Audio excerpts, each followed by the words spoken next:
بیوی بھی پیاری ہے، بیوی بچے پیارے ہوندے نے، انہاں دی قربانی بھی دیتی کہ بچہ اسماعیل اب اجے چھوٹی عمر کا شیر خار بچہ ہے۔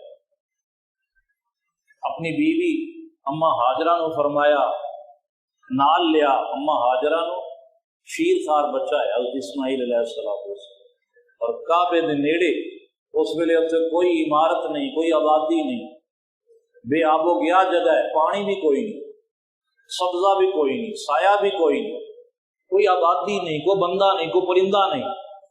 تو کعبہ شریف دے قریب بے آب و گیا جگہ تے صفا مروہ دے درمیان حضرت ہاجرہ اور اپنے بچے کو ٹھہرایا،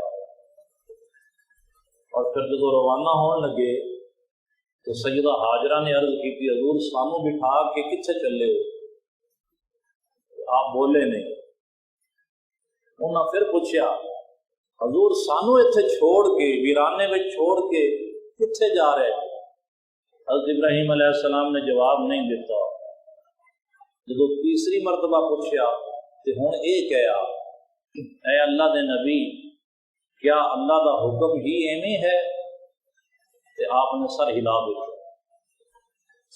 دیتا کہ ہاں اللہ دا حکم ایویں ہے۔ انہوں نے کہا پھر ٹھیک ہے، جی رب دا حکم یہ ہے ایویں ہے تو پھر وہ سانو ضائع نہیں کرے گا۔ ابراہیم علیہ السلام اپنی بیوی اور بچے نو اتنے رب دے سہارے تے چھوڑ کے تشریف لے آئے، اور پھر اس موقع تے اسماعیل علیہ السلام جب پانی دی پیاس دے نال بے چین ہوئے اور انہوں نے اپنی اڈیاں رگڑیاں تے چاہے زمزم پیدا ہویا، زمزم دا پانی بھی پیدا ہویا۔ القصہ ابراہیم علیہ السلام نے ہر موقع دے اوپر قربانی دیتی۔